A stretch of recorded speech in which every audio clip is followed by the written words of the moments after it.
Bonjour, bienvenue à cette capsule qui concerne la cinétique chimique, donc le sujet qui va être traité durant l'expérience qu'on va faire cette session-ci. Donc, on ne fera pas un tour exhaustif de la question de la cinétique, là. On va faire un survol pour voir les concepts qui sont importants pour l'expérience. Mais je vais quand même faire une brève introduction là, pour comprendre un peu à quoi ça peut ressembler la cinétique dans son ensemble. Donc, je vous amène à mon PowerPoint.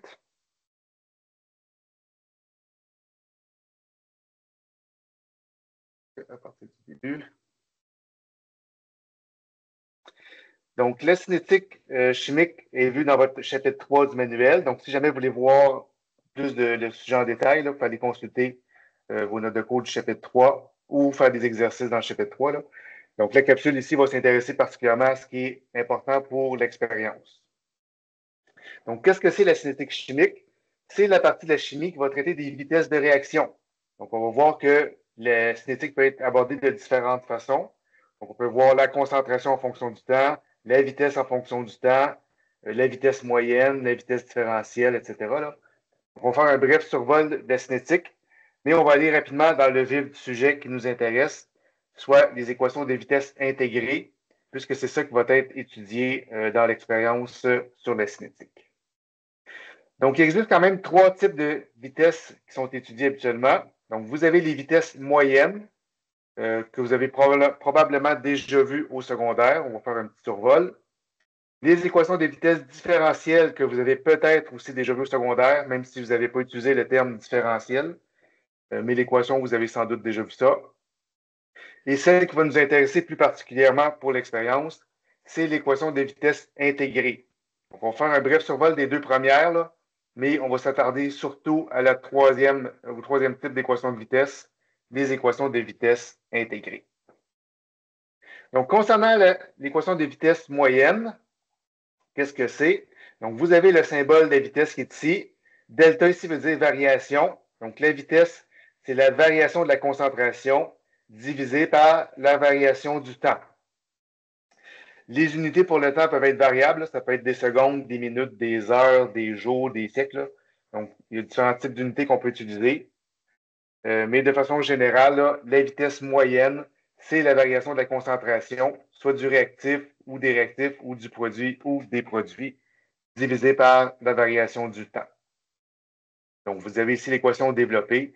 La vitesse moyenne, c'est la concentration au temps T2 moins la concentration au temps T1 divisé par le temps T2 moins le temps T1.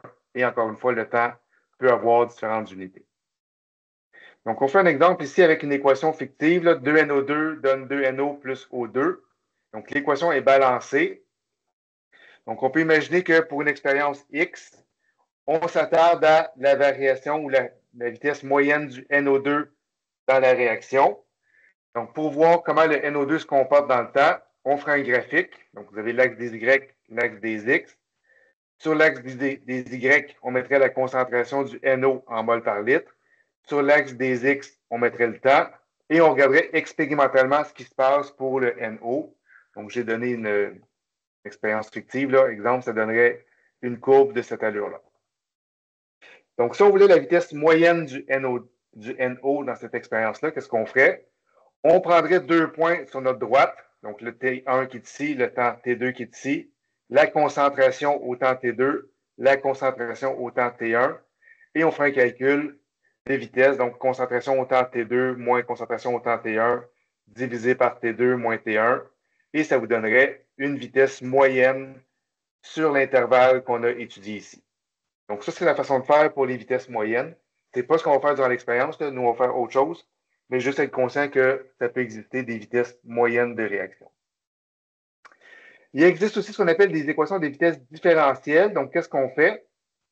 On prend l'intervalle qui est ici, donc T2 moins T1, puis on va le rapetisser. Donc, plutôt que de parler de variation de concentration sur variation de temps, on va parler à ce moment-là de dérivée de la concentration sur la dérivée du temps. Donc, je sais que le mot dérivé peut vous faire peur. Inquiétez-vous pas, on ne fera pas de dérivée en chimie cette session-ci. Mais on peut imaginer qu'on réduit l'intervalle ici entre les deux temps pour arriver à un temps précis, donc à une vitesse différentielle, pour lequel on ferait une tangente à la droite. Et cette tangente-là nous donnerait la pente donc l'équation de vitesse différentielle pour cette expérience-là. Donc, les équations de vitesse différentielle, à quoi ça peut ressembler? Donc, j'ai mis une équation fictive ici, réactif 1 plus réactif 2 plus réactif 3, etc., donne des produits. De manière générale, l'équation de vitesse différentielle a la forme suivante.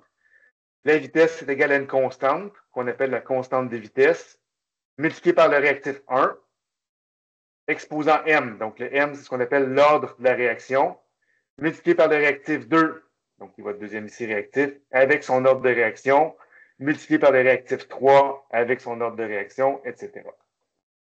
Donc, ça, c'est la représentation générale d'une équation de vitesse différentielle. On n'aura pas à faire ça cette session-ci, là. Donc, juste être conscient que ça peut exister. Mais cette équation-là permet d'établir une relation entre la vitesse et la concentration des différents réactifs. Encore une fois, le K, c'est la constante de vitesse, et les petits exposants, M, N, etc., c'est les ordres de réaction. Donc, j'ai mis un exemple ici. Vous avez une réaction fictive. A plus 3B plus 2C donne AB2 plus BC2. L'équation de vitesse différentielle aurait la forme suivante. La vitesse serait égale à une constante, donc constante de vitesse, fois le réactif A avec son exposant, fois le réactif B avec son exposant, fois le réactif C avec son exposant. Ce qui est important de noter, c'est que l'exposant n'a aucun rapport avec les coefficients stoichiométriques. Donc, même si dans l'équation, j'ai un A, le M, ça ne sera pas 1. Même si j'ai 3B, le N, ici, ça ne sera pas 3. Donc, les exposants n'ont aucun lien avec les coefficients stoichiométriques de mon équation balancée. Donc, dans cette équation-là, le K représente la constante de vitesse et les petits exposants représentent les ordres de réaction par rapport à A, par rapport à B, par rapport à C. Donc, encore une fois, là, c'est juste être conscient que ça existe, ce type de réaction-là. Vous n'aurez pas à travailler avec ça cette session-ci, ni même dans l'expérience. Ce qui est plus important dans le cadre du cours, c'est le troisième cas, donc les équations de vitesse intégrées. Donc, c'est là-dessus qu'on va faire l'expérience de cette session-ci. Donc, les équations de vitesse intégrées, qu'est-ce qu'ils permettent de faire? Ils permettent d'établir une relation entre la concentration d'un réactif et le temps pour que ce réactif-là ici se décompose, ou même chose pour un produit. Là. Donc, permet d'établir une relation entre la concentration d'une substance et le temps que cette substance-là prend pour réagir. Donc, dans le cadre du cours, on va faire 3 situations. Il en existe plus que 3, là, mais on va s'intéresser à 3 cas. Donc, l'équation de vitesse intégrée qu'on va appeler d'ordre 1. Donc, si on se rappelle, là, les ordres, c'est les petits exposants dans les équations de vitesse différentielle. Donc, ordre 1, ordre 2 ou ordre 0. Donc, c'est les 3 seuls cas qui vont être étudiés. Donc, dans le test module ou dans l'examen de laboratoire, là, nécessairement, ça va être un des 3 cas qui va être étudié. Donc, l'objectif dans chacun des 3 cas, c'est d'obtenir une droite. Donc, l'équation doit avoir la forme suivante. Y est égal à mx plus b. Donc, l'objectif, c'est de toujours trouver le graphique qui va nous donner une droite de la forme y est égal à mx plus b. Y étant l'axe des y, m étant la pente, x, dans notre cas, ça va être le temps, et b, ça va être l'ordonnée à l'origine. Donc, si on commence par l'équation des vitesses intégrées d'ordre 1, on se concentre sur les cas où il y a un seul réactif. Donc, dans ce cas-ci, le réactif A fictif donne un ou plusieurs produits. Si c'est une équation d'ordre 1, on se rappelle que ordre 1 veut dire que le petit exposant dans l'équation de vitesse différentielle, c'est un 1. Donc, la forme, c'est V est égal à K fois la concentration de A à la 1. Ici, là, la dérivée, là, vous pouvez la cacher là, si ça vous mêle. Là. Donc, l'important, c'est que l'équation de vitesse différentielle est de la forme V est égal à K fois A à la 1. Donc, ça, c'est l'équation de vitesse différentielle. Par des opérations mathématiques qu'on ne verra pas pour ne pas complexifier la capsule, on fait l'intégrale. Donc, on intègre cette équation-là. On va obtenir une équation de la forme ln de A est égal à moins kt plus ln de A0. Donc, si jamais vous voulez avoir la démonstration de comment on fait pour passer de différentiel à intégrer, juste demander, là, on pourra vous fournir les explications, là, mais ça ne sera pas demandé à l'examen. Donc, ce que vous avez besoin de retenir, c'est que lorsque votre réactif est d'ordre 1, l'intégrale de la vitesse vous donne une équation de la forme ln de A est égal à moins coté plus ln de A0. Donc, A vous donne la concentration du réactif A. Le K, c'est votre constante de vitesse. Le T, c'est le temps. Et ln de A0, le A0 représente la concentration initiale de votre réactif. Donc, je répète, A, ici, c'est la concentration de A. K, constante de vitesse. T, c'est le temps. Et A0, c'est la concentration initiale. Donc, ça, c'est ce qu'on appelle l'équation de vitesse intégrée d'ordre 1. Donc, cette équation-là, ln de A est égal à moins coté plus ln de A0, est une équation de la forme y est égal à mx plus b. Donc, c'est ce qu'on cherche à avoir toujours lorsqu'on fait l'étude cinétique des vitesses intégrées, c'est d'avoir une droite de la forme y est égal à mx plus b. Donc, dans ce cas-ci, si c'est ordre 1, votre y, c'est ln de A, votre pente, c'est moins k, l'axe des x, c'est le temps, et l'ordonnée à l'origine, c'est ln de A0. Donc, ça, c'est dans le cas où c'est une réaction d'ordre 1. Donc, si vous voulez savoir durant l'expérience si votre réaction est d'ordre 1, ce que vous devez faire un graphique, donc axe des Y, axe des X. Sur l'axe des Y, vous allez mettre ln de A. Sur l'axe des X, vous allez mettre le temps, en secondes, en minutes, en heures, peu importe. Et si votre expérience, si votre réaction est d'ordre 1, ce que vous devriez obtenir, c'est quelque chose comme ça ici. Donc, une droite de pente négative qui part de ln de A0 et qui descend. Si jamais vous obtenez autre chose que ce graphique-là, donc ça peut être une courbe, une droite par en haut, peu importe, là, donc ça ne vous donne pas une droite de pente négative, ça veut nécessairement dire que ce n'est pas une réaction d'ordre 1. Que ce soit ordre 1, pour que le ln de A, en fonction du temps, ça vous donne une droite négative. Donc à ce moment-là, c'est ordre 1.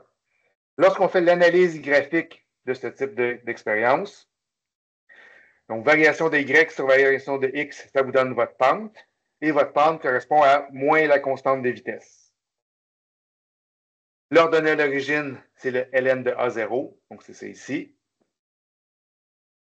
Et c'est pas mal, je vais en arrière, c'est pas mal tout ce que vous avez à faire pour un graphique d'ordre 1. Donc encore une fois, là, il faut que ce soit ln de A en fonction du temps qui vous donne une droite négative. Si ce n'est pas une réaction d'ordre 1, il vous reste deux possibilités. Ça peut être une réaction d'ordre 2 ou une réaction d'ordre 0. Donc, qu'est-ce qui se passe lorsque c'est une réaction d'ordre 2? Même principe. Oups, si j'ai dû changer, c'est réaction d'ordre 2. Vous avez un réactif qui se transforme en produit, donc un ou plusieurs produits. L'équation de vitesse différentielle aurait de la forme V est égal à K fois A à la 2, étant donné que c'est ordre 2 dans ce cas-ci. Donc, le terme dérivé, vous pouvez le cacher si vous voulez. Donc, ça, c'est votre équation de vitesse différentielle.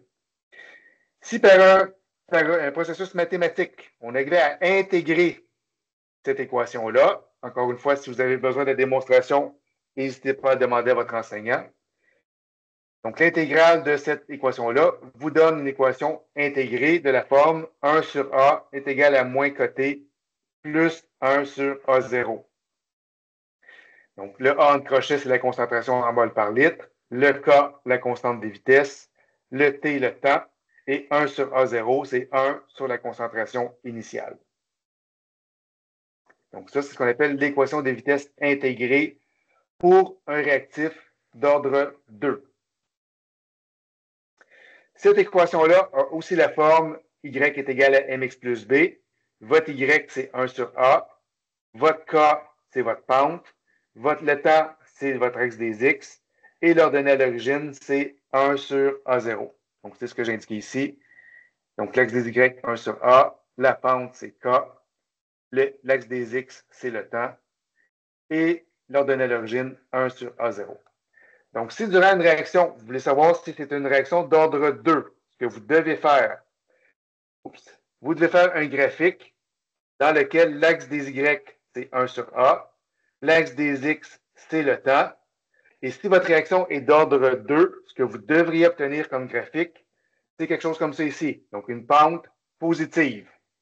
Si ça ne vous donne pas ça, ça veut dire que votre réaction n'est pas d'ordre 2. Ça peut être ordre 1, ça peut être ordre 0, ça peut être autre chose, mais ce n'est pas ordre 2. Donc, ordre 2, le graphique de 1 sur A en fonction du temps vous donne une droite.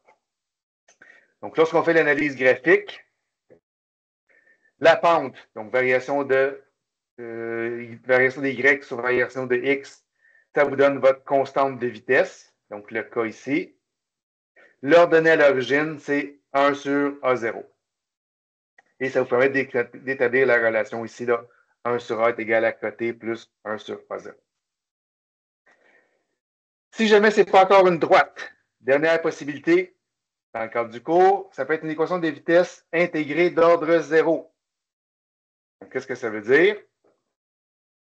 Donc, lorsque c'est une équation des vitesses intégrée d'ordre 0, vous avez encore une fois un réactif qui se transforme en un ou plusieurs produits.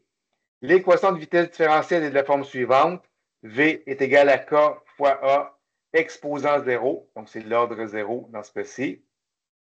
Donc, ça, c'est l'équation de vitesse différentielle. Par des opérations mathématiques, on est en mesure d'intégrer cette équation-là. Et on obtient à ce moment-là une équation de vitesse intégrée qui est de la forme concentration de A qui est égale à moins K fois T plus A0. Encore une fois, le K, c'est la constante des vitesses et A0, c'est la concentration initiale de votre réactif A. Donc ça, c'est l'équation des vitesses intégrée pour un réactif d'ordre 0. Cette équation-là a également la forme Y est égal à mx plus b. Dans ce cas-ci, l'axe des Y, c'est votre concentration du réactif A. Votre pente, c'est moins la constante des vitesses. Votre axe des X, c'est votre temps. Et l'ordonnée à l'origine, c'est la concentration initiale du réactif A. Donc, si vous voulez savoir si votre réaction est d'ordre 0, qu'est-ce que vous devez faire? Vous devez faire un graphique. Sur l'axe des Y, vous allez mettre la concentration de A. Sur l'axe des X, vous allez mettre le temps. Donc, c'est ce que j'ai indiqué ici. Et si votre réaction est d'ordre 0, ce que vous devriez obtenir, c'est un graphique qui ressemble à ça ici, donc une droite de pente négative. Si vous obtenez autre chose que ça veut dire que votre vitesse de réaction n'est pas d'ordre 0. Pour une réaction d'ordre 0, ça prend nécessairement une droite de pente négative lorsque votre axe des X, c'est la concentration de A, et l'axe des Y, c'est la concentration de A, et l'axe des X, c'est le temps. L'analyse graphique vous permet de trouver la pente, donc variation de concentration, donc concentration au temps 1 divisé par concentration au temps 2, divisé par le temps. Donc, l'analyse graphique vous permet de trouver la pente qui est moins la constante de vitesse. Et l'ordonnée à l'origine vous donne la concentration initiale de A. Encore une fois, concentration de A en fonction du temps. Si ça vous donne une droite de pente négative, c'est ordre 0. Si ça ne vous donne pas une droite de pente négative, ce n'est pas une réaction d'ordre 0. Donc, si on résume, si ln de A en fonction du temps vous donne une droite de pente négative, c'est ordre 1. Si 1 sur A en fonction du temps vous donne une pente positive, c'est ordre 2. Et si la concentration de A en fonction du temps vous donne une droite de pente négative, ça va être ordre 0. Donc, c'est les trois seuls cas qu'on va étudier cette session-ci, autant dans l'expérience que dans vos tests modules ou dans vos exercices. Donc, ordre 1, ordre 2 ou ordre 0. Il existe aussi ce qu'on appelle des temps de demi-réaction. Donc, qu'est-ce que c'est? Donc, c'est le temps nécessaire pour que la concentration de départ soit diminuée de moitié. Donc, c'est, par exemple, votre concentration de départ, c'était 1 mol par litre. Mais le temps de demi-réaction, c'est le temps nécessaire pour que vous passiez de 1 mol par litre à 0,5 ou de 0,5 à 0,25. Donc, c'est de toujours diminuer votre concentration de moitié. Donc, le symbole du temps de demi-réaction, c'est T1,5, comme c'est ici. Donc, c'est le temps nécessaire pour que votre concentration devienne la moitié de ce qu'elle était initialement. Donc, A devienne A0 sur 2. On ne fera pas la démonstration mathématique de comment trouver les temps de demi-réaction. Vous l'avez dans votre manuel si jamais ça vous intéresse. On va juste vous donner les réponses. Donc, c'est ce que vous avez besoin pour l'expérience. Donc, pour une réaction d'ordre 1, le temps de demi-réaction, c'est égal à 0,693 divisé par K. Encore une fois, vous n'avez pas à faire la démonstration. Et dans votre manuel, mais vous devez être en mesure d'utiliser les temps de demi-réaction. Donc, si vous connaissez le temps de demi-réaction, vous pouvez trouver directement votre constante de vitesse, qui est le K. Donc, ça, c'est pour ordre 1. Pour ordre 2, le temps de demi-réaction est égal à 1 sur la constante de vitesse fois la concentration initiale de votre réactif. Et pour la réaction d'ordre 0, le temps de demi-réaction est égal à concentration de départ divisé par 2 fois la constante de vitesse. Donc, si jamais vous voulez avoir plus de détails sur d'où viennent ces formules-là, vous pouvez aller voir dans votre manuel, vous avez les démonstrations mathématiques qui vous permettent d'arriver à ces formules-là. Donc, on va faire des exemples. Un exemple de genre de calcul que vous pourriez avoir à faire soit dans votre test Moodle ou dans l'examen de laboratoire. Donc, on vous dit, pour une réaction d'ordre 2, vous observez que le temps de demi-réaction est de 20 minutes. Donc, encore une fois, les unités, ce n'est pas important. Dans ce cas-ci, on travaille en minutes. Ça peut être en secondes, en heures, en siècles, ce n'est pas grave. On vous dit, bon, ordre 2, 20 minutes, le temps de demi-réaction. Sachant que la concentration initiale est de 0,5, on veut savoir c'est quoi le temps nécessaire pour que la réaction soit complétée à 35 %. Donc, comment on traiterait ce genre de problème-là? Donc, on va chercher des informations importantes. Donc, on vous dit que c'est une réaction d'ordre 2 dans ce cas-ci. Ça va poser l'apparaît tout de suite. On vous dit que le temps de demi-réaction est de 20 minutes. On vous donne la concentration de départ qui est de 0,5. Donc, ça, c'est les informations importantes qui sont colorées. On veut savoir le temps que ça prend pour arriver à 35 %. Donc, si on sait que pour diminuer à 50 %, c'est 20 minutes, donc c'est ça la définition du temps de demi-réaction, pour arriver à 35 %, ça veut dire qu'il va nous rester encore 65 % du réactif de départ.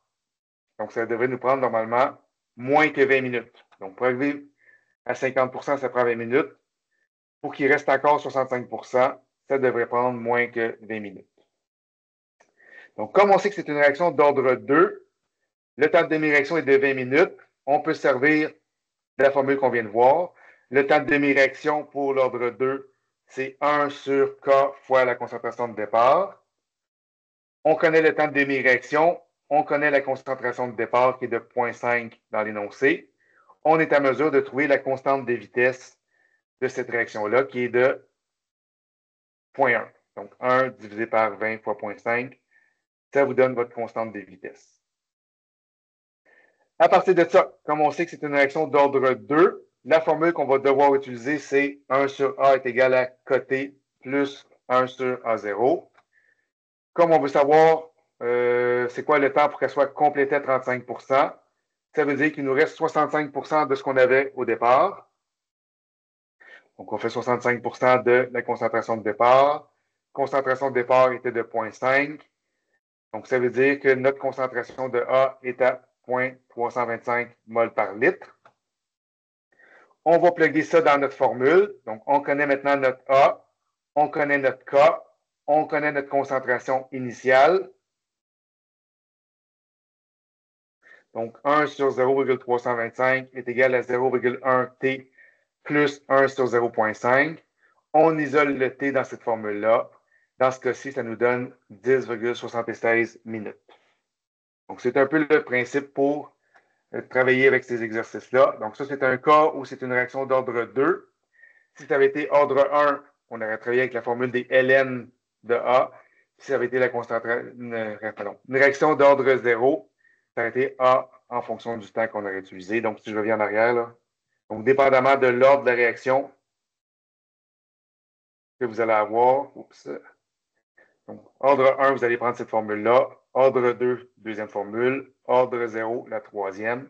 Et même chose pour les temps de demi-réaction.